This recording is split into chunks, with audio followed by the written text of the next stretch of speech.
Sobat Esensial, selamat datang dalam channel ISR Bicara Energi. Bersama saya, Rahmat Jess, Program Officer Transformasi Energi ISR. Pada series Bicara Energi kali ini, kita akan membahas mengenai nilai keekonomian, daur ulang, dan juga investasi energi baru dan terbarukan. Kalau kita bicara isu transisi energi ini, itu sudah menjadi prioritas di presidensi G20. Nah, dan regulasinya pun juga sudah terlihat semakin positif nih perkembangannya. Nah, tapi sebenarnya bagaimana sih nilai keekonomian dari EBT itu sendiri? Nah, untuk itu saat ini kita sudah kedatangan narasumber yang luar biasa, ahlinya di bidang energi, yaitu Dr. Handriyanti Diah Puspitarini, seorang peneliti senior dari ISR. Halo Dr. Handriyanti Diah Puspitarini atau Mbak Yanti ya. Apa kabar Mbak? Baik.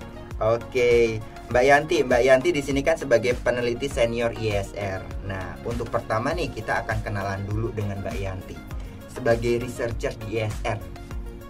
Kalau kita bicara tentang keekonomian, daur ulang, dan kemudian produk investasi EBT, apa aja sih yang sebenarnya dikerjakan? Banyak. Oke, apa Karena tuh? energi terbarukan di Indonesia ini cukup menarik ya topiknya. Jadi kalau mengenai nilai keekonomian, daur ulang dan limbah, atau bahkan potensi dan hambatannya, di ISR sendiri kami, saya dan teman-teman peneliti yang lainnya itu kami melakukan riset secara menyeluruh mengenai peluang dan hambatan energi terbarukan di Indonesia, lalu juga limbahnya bagaimana. Jadi bukan hanya bagaimana peluangnya, tapi kita juga menganalisa bagaimana hambatannya, baik dari internal maupun dari eksternalnya begitu. Oke, menarik. Berarti terkait nilai keekonomian juga ya. Menarik banget, nanti kita akan bahas lebih lanjut nih. Khususnya kalau di Indonesia sendiri tuh kaya akan potensi EBT, pastinya ya Mbak ya. Nah, kalau kita bicara tentang keekonomian atau kecuan-cuannya nih dari energi yang ada, kira-kira kalau untuk faktor penentu kita menganggap sebuah energi itu nilai ekonominya kompetitif dengan yang lain, atau EBT itu dianggap worth it nih untuk menggantikan dari pembangkit listrik fosil gitu, itu apa Mbak? Yang pertama bisa dilihat dari LCOE atau least cost of energy-nya, atau dalam bahasa Indonesia itu biaya pokok pembangkitan listriknya. Kemudian bisa dilihat juga dari sumbernya, apakah sumbernya long lasting atau terbatas, seperti itu. Oke, berarti itu tadi terkait LCOE ya. Boleh dijelaskan lebih jauh nggak nih terkait LCOE ini nih Mbak? Mungkin kita bisa menyebutnya BPP mungkin ya, lebih mudah dimengerti oleh masyarakat luas mungkin. Biaya pembangkitan sendiri itu di dalamnya dihitung dari mulai dari berapa banyak yang dibutuhkan untuk membuatnya dari awal, lalu operasionalnya berapa, maintenance-nya berapa maksud saya, terus untuk mendapatkan sumbernya itu harganya berapa, dan dibagi oleh masa operasionalnya pembangkit listrik tersebut. Jadi misalnya jumlah dari capex, opex, lalu jumlah harga sumbernya itu misalnya 100.000 let's say ya, kalau misalnya rupiah gitu, 100.000 rupiah gitu, terus lamanya ada 20 tahun, ya udah tinggal dibagi aja 100.000 per 20 itu berapa biayanya dalam 1 tahun itu, dalam per tahunnya. Oke, berarti bisa dibilang itu kayaknya modal kita untuk ngebangun listrik atau ngebangun ya mulai dari pembangkitan sampai jaringannya, terus kemudian dibagi berapa produksi yang dihasilkan gitu ya. Produksi yang dihasilkan dibagi modalnya gitu kan. Iya, dan berapa lama pembangkit tersebut bisa berjalan. Oke, artinya itu nanti berarti kita hitung-hitungannya adalah berapa sih sebenarnya listrik yang kita hasilkan, biaya yang kita hasilkan ketika kita menggunakan listrik. Kalau kita listrik rumah tangga itu hitungannya per kWh ya Mbak ya berarti ya. Iya. Per kWh. Nah, itu berarti nilai keekonomian itu adalah pembandingnya antara kita menggunakan EBT ataupun kita menggunakan pembangkit listrik dari bahan bakar fosil. Seperti itu? Iya, Oke, menarik sekali. Nah, kalau kita bicara tadi nih, kalau EBT itu sendiri kan nggak ini ya Mbak ya, bisa dibilang less karbon gitu kan, less karbon dibandingkan dengan bahan bakar fosil gitu, misalnya PLTU atau PLTD kayak gitu. Nah, pertanyaan yang selanjutnya ini, kenapa sih sebenarnya kalau sekarang dari PLTU atau pembangkit listrik tenaga fosil dengan pembangkit listrik EBT itu sebenarnya tingkat kompetitifnya seperti apa? Kalau dibilang dari tingkat kompetitifnya saat ini, energi fosil memang masih lebih kompetitif. Tapi ada tapinya nih, karena banyak sekali subsidi dari pemerintah untuk pembangkit listrik bertenaga energi fosil ini, seperti contohnya subsidi untuk oil, lalu subsidi untuk batu bara sendiri. Jadi harga pembangkitannya bisa jadi lebih murah, saat ini bisa jadi lebih murah daripada energi terbarukannya sendiri. Padahal apabila subsidi ini dihentikan dari pemerintah, biaya pembangkitannya bisa lebih mahal karena tidak ada yang mensubsidi untuk memperoleh sumbernya sendiri. Misalnya contohnya batu bara sendiri apabila tidak disubsidi itu sekitar $300 per ton kalau tidak salah, dan apabila disubsidi ada harga DMO yaitu $70 per ton. Ya harga 70 lah, harga 70 itulah yang dibeli oleh PLN. Jadi bisa dilihat berapa kali lipat kalau tidak disubsidi oleh pemerintah gitu. Oke, tadi ada istilah DMO. Nah, sebenarnya DMO itu apa, Mbak? Wah, saya lupa kepanjangannya apa ya. Itu harga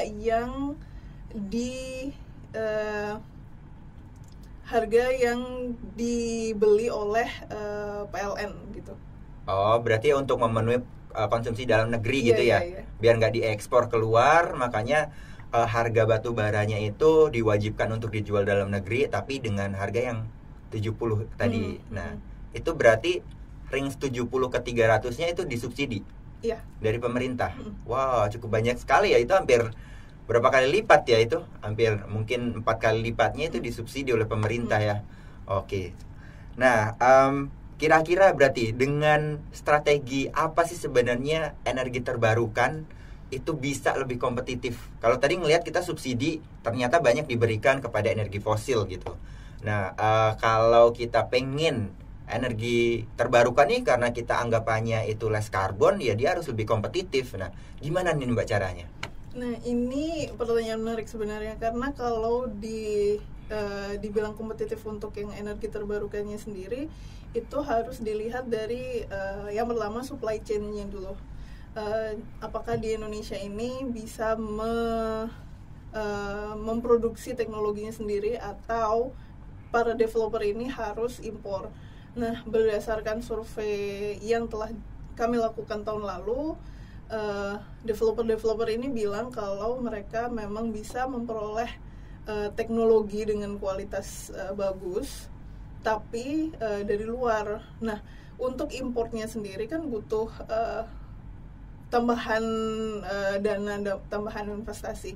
Nah, jadi yang pertama harus ada supply chain-nya dulu di Indonesia dengan jumlah yang banyak dan kualitas yang bagus juga, sehingga para developer ini mau membeli teknologi lokal sehingga tidak perlu impor lagi. Itu yang pertama. Kemudian untuk yang kedua itu proses lelangnya sendiri, karena sekarang proses lelang di Indonesia ini cukup kompleks ya. Nah, proses lelangnya yang cukup kompleks ini membuat timeline-nya itu sangat bisa jadi kayak sangat mundur dari sebelumnya yang awal. Oke, lelang selesai bulan ini, tapi ternyata belum selesai, jadi mundur, dan mundurnya ini membuat banyak pendanaan yang jadinya membengkak gitu. Nah seperti itulah yang dari supply chain, lalu lelangnya sendiri, kemudian juga regulasinya harus lebih pro ke energi terbarukan, sehingga para investor ini jadi wah oke juga nih kayak proyek energi terbarukan di Indonesia seperti itu. Oke, berarti kalau ini tadi ngomonginnya udah secara ekosistem lebih luas sendiri untuk yang energi terbarukan, sebenarnya masih cukup banyak PR-nya ya Mbak ya, tadi terkait regulasi tadi juga ada disinggung, terus kemudian supply chain juga, dan gimana sebenarnya cara menarik investor untuk mengembangkan energi terbarukan di Indonesia gitu. Nah, kalau dari berbagai faktor-faktor yang ada nih Mbak, kalau kita mempertimbangkan dengan kondisi di Indonesia nih, kondisi geografisnya misalnya seperti itu, sebenarnya jenis teknologi EBT apa sih Mbak yang paling ekonomis? Kalau dibilang yang paling ekonomis apa, mungkin untuk saat ini PLTS ya, karena PLTS sendiri memang harganya ini amat sangat menurun dibandingkan 10 tahun lalu. LCOE-nya sendiri itu kalau tidak salah 90% lebih murah daripada 10 tahun yang lalu. Itu untuk yang pertama. Mungkin yang kedua mungkin bisa saya bilang PLTB dan PLTA. Karena PLTB sendiri itu LCOE-nya menurun 70% kalau tidak salah dari 10 tahun yang lalu. Untuk PLTA sendiri memang kan Indonesia punya banyak sungai-sungai besar. Nah, itu bisa digunakan sebagai pembangkit yang bisa menjadi mungkin base load mungkin ya untuk area-area sekitarnya begitu. Oke. Berarti tadi ada PLTS, kemudian ada PLTB. PLTB itu adalah tenaga bayu ya, berarti angin ya. Iya. Angin, terus ada tenaga hidro atau tenaga air, PLTA, karena kita punya banyak sungai-sungai di Indonesia. Nah, tapi kan kalau kita ngelihat tidak setiap daerah itu mungkin panasnya sama, terus tidak setiap daerah itu punya sungai yang besar kayak gitu. Apalagi Indonesia kan daerahnya tuh kepulauan yang pulau-punya kecil-kecil kayak gitu Mbak. Nah, kira-kira kalau kita melihat nilai keekonomian, apakah setiap daerah itu nanti ketika dikembangkan EBT itu punya nilai keekonomian yang sama atau punya karakteristik yang beda-beda Mbak? Tentunya beda-beda, karena misalnya contohnya nih perlu dicatat kan energi terbarukan ini, misalnya PLTS, PLTB dan PLTA ini sumbernya gratis ya dari alam sendiri. Jadi tergantung kondisi alam di lokasi-lokasi tersebut. Misalnya lokasi yang sekelilingnya ini savana atau belukar gitu, yang nggak terlalu banyak tutupannya, itu bisa PLTS. Dilihat dulu juga bagaimana intensitas radiasi di situ ya. Kemudian untuk area yang sama itu juga bisa PLTB, karena memang tidak ada tutupan, atau misalnya dia tidak ada di apa ya istilahnya, mountain hills, apa tuh? Tidak ditutupi gunung-gunung gitu, tidak di area pegunungan gitu. Jadi kan nggak terlalu banyak tutupan untuk aliran anginnya. Kemudian untuk area yang dekat dengan sungai itu bisa PLTA atau bahkan PLTMH kalau memang sungainya tidak terlalu besar begitu. Oke. Tapi memang relatif di Indonesia itu punya paling nggak salah satu dari ketiganya ya Mbak ya. Misalnya dia nggak punya sungai ya, pasti dia punya panas kayak gitu misalnya. Atau dia daerahnya agak kurang panas, radiasinya agak kurang, mungkin dia punya sungai yang cukup kayak gitu. Berarti relatif bisa untuk mengimbangi pengembangan EBT di daerah-daerah. Nah, menarik lagi nih kalau kita ngomongin soal pengembangan EBT. Kalau kita kan akhir-akhir ini nih Mbak itu dengar kayak polusi asap dari PLTU, terus kemudian limbahnya, fabanya itu apa itu yang abu-abu itu ya, yang abu-abu layangnya, terus kemudian juga ada limbah, berbagai macam limbah lah yang keluar dari PLTU itu dalam prosesnya. Nah, kalau kita kemudian ngomongin masalah EBT, apalagi tadi disinggung masalah PLTS, kira-kira PLTS sendiri itu punya limbah nggak sih Mbak? Punya. Oke. Kalau punya limbah, limbahnya apa? Oke, jadi misalnya nih, saya cerita dulu ya. PLTS kan masa berlakunya sekitar 20 hingga 30 tahun ya, 30-35 tahun. Setelah itu pastinya ada limbah karena selesai digunakan. Nah, limbah-limbah ini, limbah dari panelnya sendiri ini ada kacanya, lalu ada kerangkanya, lalu ada frame maksudnya, lalu ada kerangkanya, kemudian ada kabelnya, lalu ada silikonnya. Nah, hal-hal itulah yang dikategorikan limbah dari panel surya. Itu berarti kalau udah selesai masa pakainya ya? Udah, kalau PLTS berarti berapa tahun Mbak?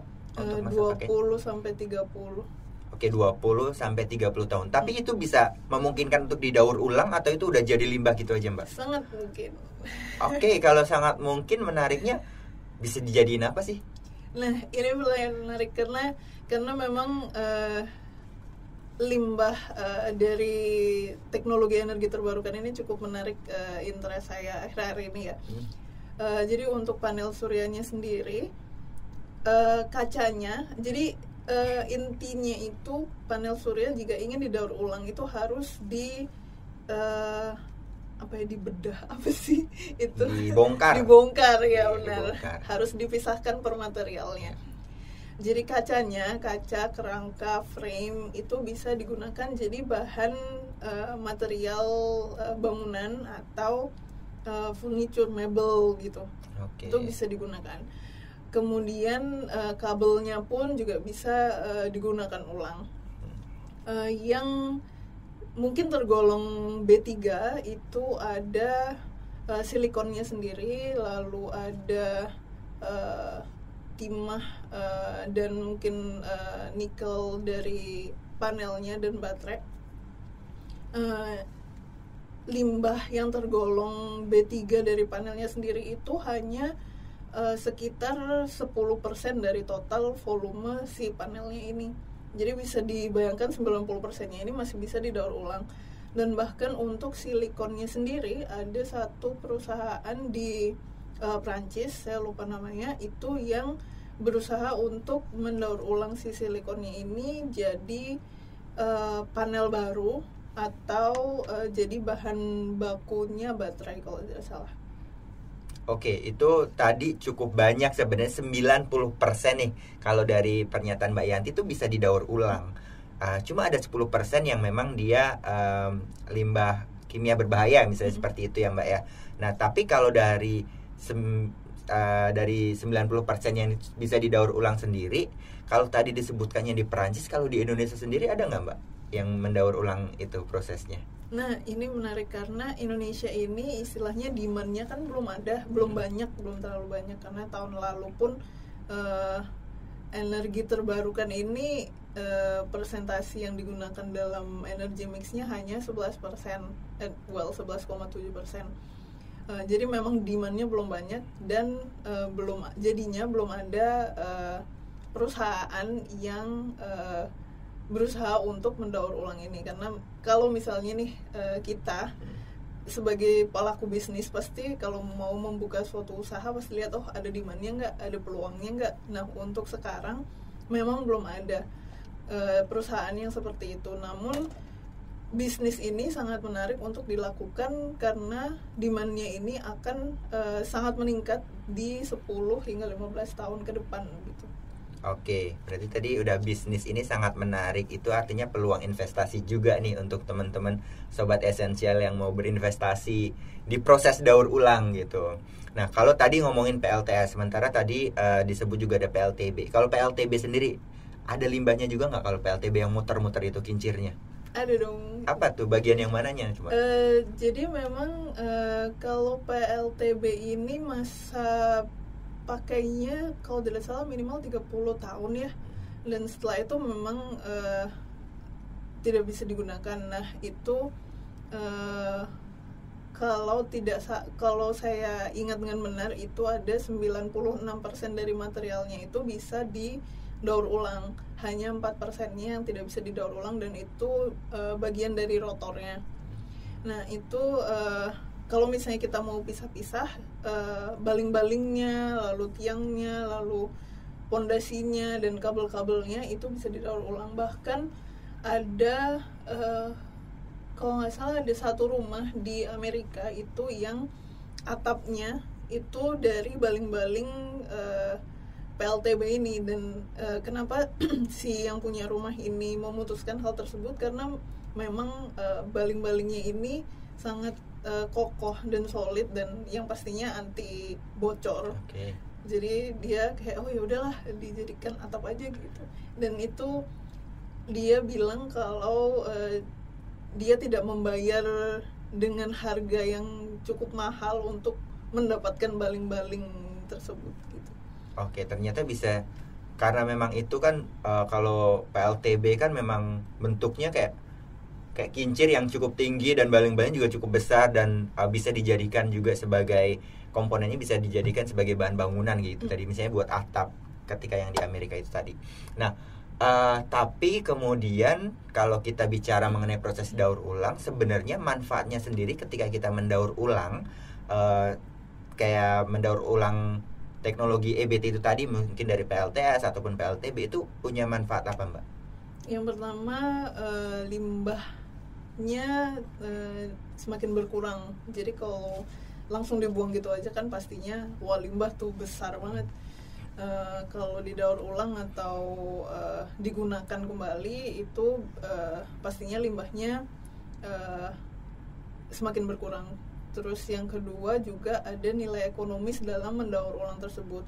Jadi bisa digunakan sebagai hal-hal lain di mana para pelaku bisnis ini bisa mendapatkan raw material yang murah, let's say, tapi dijualnya dengan mungkin harganya yang lebih mahal lah, karena dengan embel-embel sudah didaur ulang dari limbah energi terbarukan, teknologi energi terbarukan gitu. Oke, menarik. Nah, tapi kan kalau kita bicara nih terkait, mungkin kalau tadi pengembangan EBT itu kan masih ya ekosistemnya masih butuh didorong kayak gitu, regulasinya masih kurang. Nah, kalau kita bicara terkait daur ulang kan mungkin ini juga perlu juga nih intervensi mungkin dari pemangku kebijakan untuk mendorong industri ini supaya lebih bisa maju ataupun lebih bisa berkembang lagi kayak gitu. Nah, kira-kira kalau di Indonesia sendiri udah punya hal tersebut belum, Mbak? Untuk regulasi sendiri belum ada, karena lagi-lagi demand-nya kan belum banyak.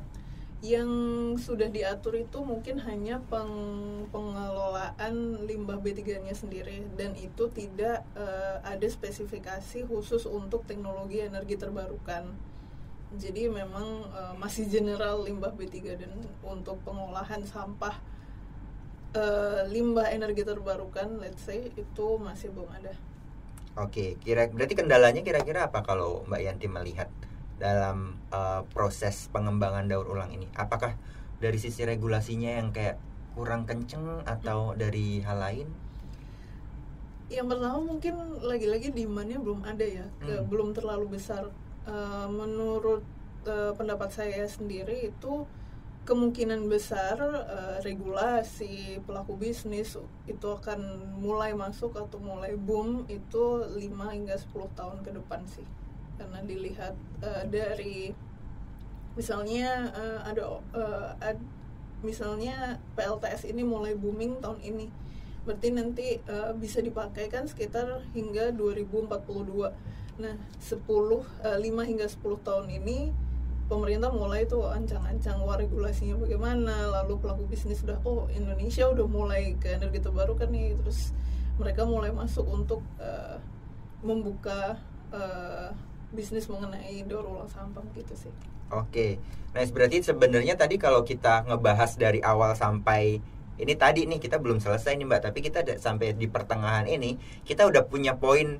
Sebenarnya kita bisa investasi di pengembangan EBT-nya atau kita investasi juga di proses daur ulang limbah EBT-nya kayak gitu. Nah, kalau dari dua hal itu, kalau dari pendapatnya Mbak Yanti, kira-kira yang menarik untuk bisa cepat balik modal itu yang mana, Mbak? Untuk saat ini mungkin ke instalasi EBT-nya dulu mungkin ya, instalasi energi terbarukannya dulu. Karena misalnya contohnya PLTS tuh, kalau untuk PLTS atap seingat saya balik modalnya sekitar 7 hingga 8 tahun gitu. Oke, berarti kalau pengen investasi yang paling cepat itu adalah investasi pengembangan EBT-nya dulu gitu.